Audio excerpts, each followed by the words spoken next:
अगर हम हैदराबाद की बात करें, खास तौर पे हैदराबाद पार्लियामेंट्री कॉन्स्टिट्यूंसी के, पिछली बार मलकपेट और नामपल्ली करीब 45% वोट हुआ था, पूरे तेलंगाना में करीब 70%।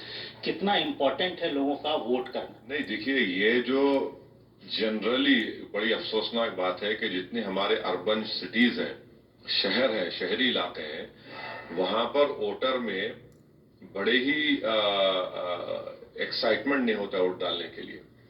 और फिर जब कभी भी बारिश होती है या कुछ होता है तो जो वोट नहीं डालते सबसे चीज तो वही मारते हैं, और जो वोट डालता है वो तो फोन करता है अपने एमएलए को, एमपी को, कॉर्पोरेटर को, फौरन चला जाता है, काम करता है। तो आपको अगर हैदराबाद की खूबसूरती की फिक्र है, हैदराबाद की अमन की आपको फिक्र है, हैदराबाद और तेलंगाना की गंगा जमुनी तहजीब को, आपकी शनाख्त को मजबूत रखना है, तो आप निकल कर वोट डालिए। ये दिन छुट्टी मनाने के लिए नहीं है, पिकनिक मनाने के लिए नहीं है कि आप कहीं जाएंगे। भाई, आप वोट डालिए। 1 घंटा लगेगा आपको, ये 45 मिनट क्या 45 मिनट नहीं दे सकते भारत की जमहूरियत को मजबूत करने के लिए, संविधान पे अपने और एतमाद को बढ़ाने के लिए, और पॉलिटिशियंस को अकाउंटेबल बनाने के लिए, और उन पॉलिटिकल पार्टीज को रिवॉर्ड करने के लिए जो साल के 12 महीने 5 साल आपके दरमियान में रहते, आपके सुख में, आपके दर्द में, आपके एक फोन कॉल पर रात के अंधेरे में आपकी तरफ दौड़ते हैं, कोविड में आपकी मदद की।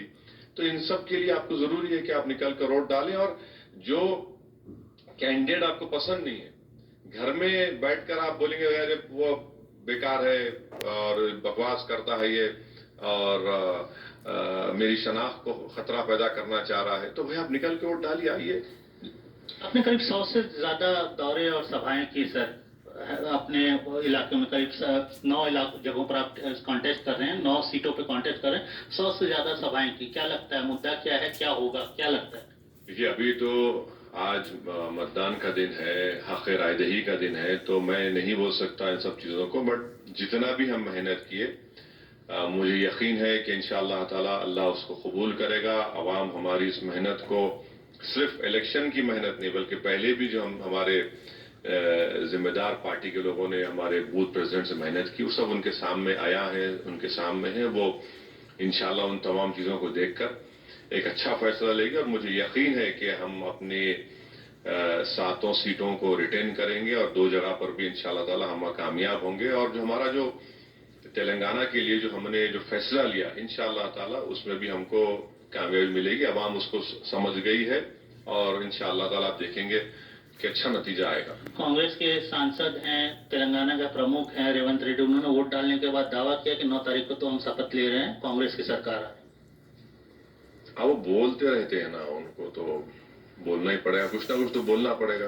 कांग्रेस आपको भी बहुत टारगेट करती रही पूरे इलेक्शन। कोई बात नहीं भाई, राहुल गांधी के पास मुद्दा तो था ही नहीं, तो असदुद्दीन ओवैसी मुद्दा था राहुल गांधी के लिए, उनकी बहन के लिए मैं मुद्दा था, उनकी पार्टी के लिए मैं मुद्दा था, बीजेपी के लिए, आरएसएस के लिए मैं मुद्दा हूं। तो यकीनन इंशाअल्लाह ताला यकीन है कि तेलंगाना और हैदराबाद की आवाम इन लोगों के इस तरह की नेगेटिव कैंपेनिंग को देखकर उनको बताएगी कि नेगेटिव कैंपेन करना और इस तरह से अपनी नफरत का इजहार करना वो आज दिख कर आ जाएगा, उनको मालूम हो जाएगा।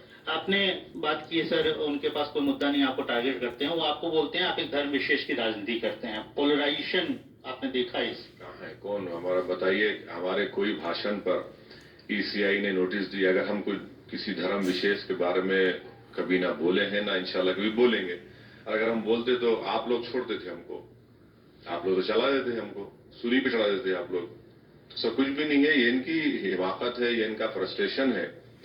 आप ये इस तरह कर रहे हैं। हाँ, ये बात सही है कि तेलंगाना में रेड्डीज भी हैं, मुनूर काकू भी हैं, पद्माशाली भी हैं, गंगापुत्रा भी हैं, माला भी है, माडिगा भी है, यादव भी है, गौड़ भी है, वेलमा है, कम्मा है, ईसाई है, सिख है। तो ये सब मिलकर वोट डाल रहे हैं ना, तो इसके ऊपर क्या बोलेंगे?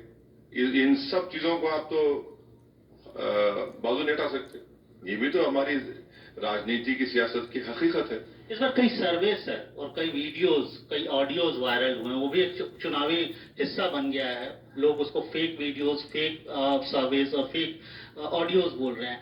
ये जो नई टेक्निक का इस्तेमाल चुनाव में हुआ है, उसको कैसे देखते हैं? नहीं, ये तो किसी के लिए भी अच्छा नहीं है, ना हमारी جمہوریت کے لیے نہ ہمارے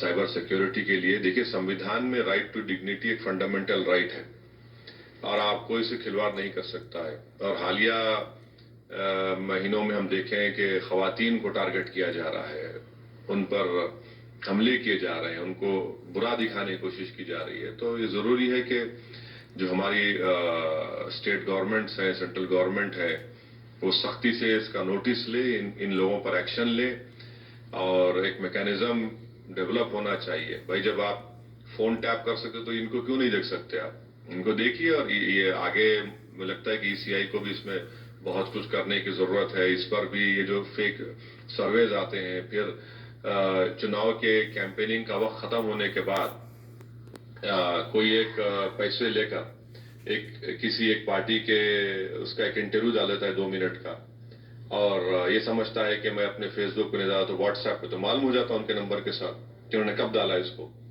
تو ان کا چیک کرنا چاہیے. بلکہ جتنے بھی ایسے تمام لوگ ہیں, ECI کو ایک میکینزم کریٹ کرنا چاہیے کہ یہ جو طریقہ اپنا رہے ہیں لوگ, اس پر ان کو ایکشن لینا چاہیے. بلکہ میں تو یہ ڈیمانڈ کروں گا کہ ان کو اریسٹ کرنا چاہیے ان لوگوں کو. میرے آخری 2 سوال سر. 300 کروڑ کیش پکڑا